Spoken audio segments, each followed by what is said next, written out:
I need you, Jesus, to come to my rescue. Oh, where else can I go?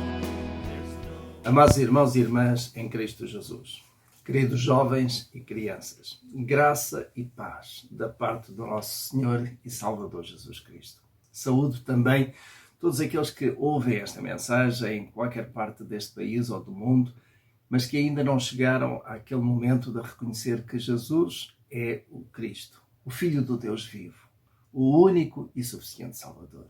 Também para eles, uma saudação. A primeira Igreja Batista de Matosinhos, hoje, uma vez mais, à semelhança de domingo passado, não se reúne no seu templo. Mas Igreja é corpo de Cristo. São as pessoas que nasceram de novo pela ação maravilhosa do Espírito Santo. Pessoas comprometidas com Jesus, com os seus ensinos, com os seus mandamentos.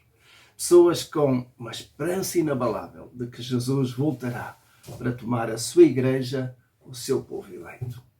O coronavírus está à solta e obriga-nos a ficar em casa. É nas nossas casas que nós nos reunimos como igreja, em obediência às nossas autoridades, mas também por prudência e amor pelo próximo. Não queremos ser infectados, não queremos infectar ninguém. Graças a Deus que os meios de comunicação que dispomos nos permitem ficar perto uns dos outros, mesmo à distância física. Meus queridos, como eu tenho vontade de vos abraçar. Aquela vontade que nós sempre temos quando estamos a chegar perto uns dos outros e já não nos vemos há uns dias, há uma semana. Mas enquanto não puder ser um abraço de modo físico, aqui vai um grande abraço virtual para cada um de vós. Na semana passada trouxe-vos uma meditação sobre a primeira parte do sermão profético de Jesus, registado em Mateus, capítulo 24, versos 1 a 14. Ali encontramos claramente os sinais que antecedem a vinda de Jesus. Nos versículos seguintes, Jesus fala de uma grande tribulação como nunca houve, nem haverá depois.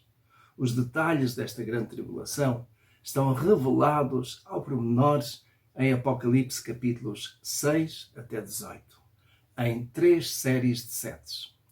7 selos, 7 trombetas, 7 taças. Cada uma delas trazendo terríveis tragédias sobre a humanidade. Não é o assunto que vos trago hoje. Hoje vivemos dias terríveis, é certo. Mas, da minha perspectiva, ainda não são os dias da grande tribulação.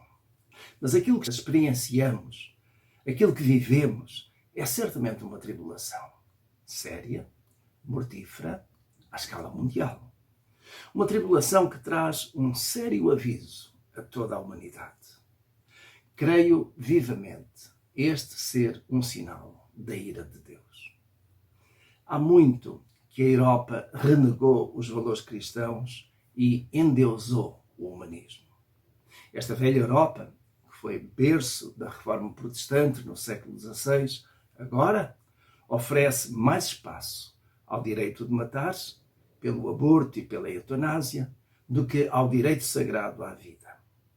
Considera que a homossexualidade, a mudança de género, as barrigas de aluguer, a prostituição e outros quejandos são modos corretos e morais, tão válidos como os valores cristãos, que agora são ridicularizados. Por toda esta Europa secularizada, vai-se impondo um novo paradigma de ensino nas escolas, que perverte o pensamento e os valores cristãos. Podemos perguntar: quo vadis, Europa? Quo vadis, Europa? Para onde vais, Europa? Não é difícil vislumbrar a resposta. E se dizemos aos agnósticos e ateus que este Covid-19 pode ser, ou é, o sinal da ira de Deus, eles vão replicar que Deus é mau, é cruel, é injusto. E vão culpar os cristãos, ou o Deus dos cristãos, tal como nos dias do Império Romano. Por isso, piores dias virão para os verdadeiros cristãos. Nada que o Senhor Jesus não tivesse predito. mas não temais. À data de hoje, esta praga já atingiu e infectou mais de 500 mil de pessoas em praticamente todos os países do mundo. Já matou mais de 22 mil infectados. Suspendeu a atividade económica, provocando milhões e milhões de euros de prejuízo, que invariavelmente levará ao colapso financeiro de muitas empresas e à extinção de muitos postos de trabalho. A escassez de meios financeiros deixará muitas famílias em grande aperto e desespero. A incerteza do futuro imediato bateu a muitas portas. Não tenhamos ilusões. Isto vai continuar por alguns meses. Mas não temais. Da nossa igreja fazem parte muitas famílias de brasileiros. O Brasil, a grande nação irmã, com uma enorme população evangélica, também está a ser atingida. Por enquanto, de um modo leve. Mas prevejo que em mais 2 ou 3 meses, tudo será bem mais dramático. A confiança exagerada e irresponsável de alguns dirigentes deixará as portas abertas para a proliferação do manhoso vírus. Sei que o povo do Senhor naquele país dobrará o joelho em grande clamor pela proteção divina. Mas a ira de Deus também atingirá o país do carnaval e do espiritismo. Não temais, irmãos brasileiros. Esta praga, à escala mundial, poderia ser a oportunidade do mundo arrepiar caminho, voltar-se para o Senhor. Mas ao invés, tal como o faraó do Antigo Egito, com o seu coração endurecido, o mundo vai continuar a caminhada da destruição moral. E é por isso que eu creio que, então, virá a grande tribulação. Neste contexto de medo, desespero, ansiedade, trago-vos uma mensagem de esperança e conforto com o tema Não temais. Não temais. Em primeiro lugar, no desenvolvimento deste tema, cogitei os meus pensamentos que o Senhor me orientou deste modo. O medo é um sentimento natural. Basta irmos à origem. Desde Adão que o homem tem medo. Em Gênesis, capítulo 3, verso 10, nós lemos Adão a falar com Deus dizendo, depois de ter desobedecido, ouvi a tua voz no jardim e tive medo, porque estava nu e escondi-me. A gênese, a causa do medo, esteve na desobediência do que Deus tinha determinado a Adão para fazer e que ele não fez. E daquela desobediência nasceu todo o tipo de mal que tem feito a vida do ser humano num autêntico inferno. Há muitas formas de medo. Medo do futuro incerto, medo da doença, medo do desemprego, medo da solidão, medo do teste de matemática, medo da morte e medo de tantas outras coisas e situações. O medo faz parte do instinto de sobrevivência. É o medo que nos movimenta no sentido de defesa e nos protege dos perigos. Mas quando os medos se transformam em temores extremos, imaginários e irracionais, ficamos aterrorizados, paralisados, angustiados, deprimidos e isolados. Sinto que alguns dos meus irmãos estão com medo deste vírus e das suas consequências. Já não aguentam ficar em casa, fechados, quase sequestrados. Até parece que estamos num estado de guerra. Na verdade, até estamos numa guerra contra um inimigo público invisível. E quando ele se mostra, já causou muitos danos. É natural que tenhamos medo. As nossas vidas foram alteradas radicalmente e ainda poderão ser mais alteradas. Mas não temais. Esta é uma excelente oportunidade para exercitar a paciência, para refletirmos sobre o que temos feito com as nossas vidas, para ajudarmos os que não têm esperança a se entregarem nas mãos de Jesus. E não só. O segundo ponto que gostaria de desenvolver é como os crentes lidam com os medos. Como é que você, que está em sua casa, tem lidado com os medos? Certamente pela sua vida fora, muitas situações, muitas circunstâncias lhe têm provocado medo. Mas, sendo crente, como é que tem lidado com os medos? Na Bíblia, nós encontramos muitas dezenas de versículos com esta expressão: não temas. Apenas alguns. A Abrão, que estava sem descendência, Deus disse, e cito, não temas. Abrão, eu sou o teu escudo, o teu galardão será grandíssimo. Encontramos isso lá em Gênesis capítulo 15, verso 1. Abraão teve medo do futuro. Teve medo de que Deus não cumprisse a sua promessa. Mas Deus é fiel. A Isaac, o filho de Abraão, filho da promessa, cumprimento da promessa de Deus, estava inseguro também quanto ao seu futuro. E Deus disse-lhe, eu sou o Deus de Abraão, teu pai. Não temas, porque eu sou contigo. E te abençoarei e multiplicarei a tua descendência por amor do meu servo Abraão. Encontramos isso em Gênesis capítulo 26, verso 24. Isaac teve medo de que Deus não cumprisse a promessa. Mas Deus cumpre as suas promessas. Moisés, fortalecido pelo Senhor, quando o povo tinha saído do Egito e o exército de Faraó perseguia, disse ao povo, não temais, estai quietos e vede o livramento do Senhor. O Senhor pelejará por vós. Encontramos isso lá em Êxodo, capítulo 14, verso 13. E um pouquinho mais adiante, no versículo seguinte, o Senhor disse a Moisés, dize aos filhos de Israel que marchem. Eles tinham medo dos perigos, medo dos inimigos, mas o Senhor estava com eles. E aquela era a hora de avançar, era a hora de caminhar no sentido da terra prometida.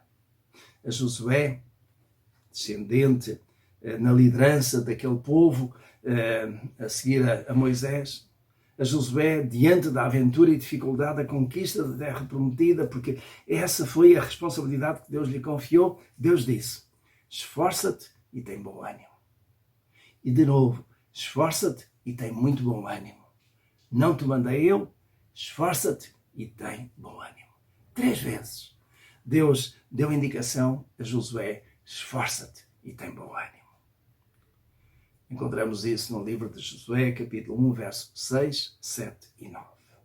Josué precisava de não ter medo do desafio tremendo que estava diante de si.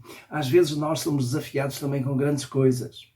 E por isso mesmo, como elas parecem tão gigantes, o medo, de algum modo, chega-nos, toca-nos, instala-se. Mas precisamos de não ter medo diante de desafios tremendos, quando sabemos que Deus está lá conosco. A Davi, várias vezes sob ameaças de morte, Deus deu-lhe o conforto e ele escreveu muitos salmos. Mas o Salmo 23 é simplesmente extraordinário. E no verso 4 desse mesmo salmo ele diz, ainda que eu ande pelo vale da sombra da morte, não temerei mal algum, porque tu estás comigo.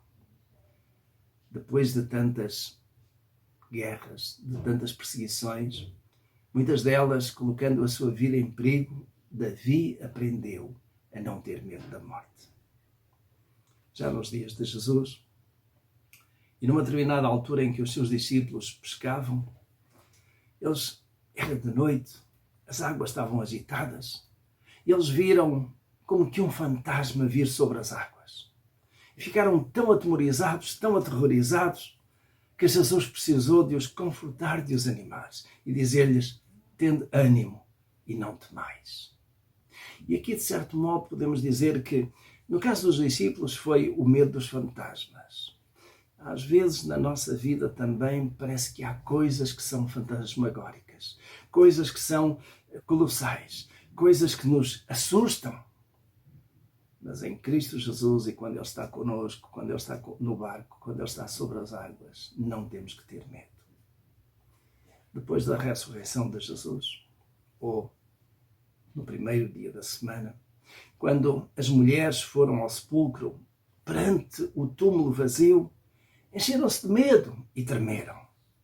Mas o anjo veio confortá-las e lhes disse: não temais, pois eu sei que buscais a Jesus que foi crucificado. Não está aqui, porque ressurgiu. Encontramos isso nos vários evangelhos e neste caso em Mateus capítulo 28, versos 4 a 6. E este é um medo quase universal daquilo que está para além da morte. Nós sabemos até à morte o que está ali. Vivemos isso. Ou vivemos com familiares muito chegados ou com amigos, mas a realidade da morte está ali. É inegável. Mas aquilo que está para além da morte ainda causa medo a muita gente. Mas o cristão não tem medo da morte. Não precisa ter medo da morte. Porquê? Porque Cristo, Ele mesmo, venceu a morte. Num dos ensinos de Jesus à multidão, Ele disse: não temais os que matam o corpo e depois disso nada mais podem fazer.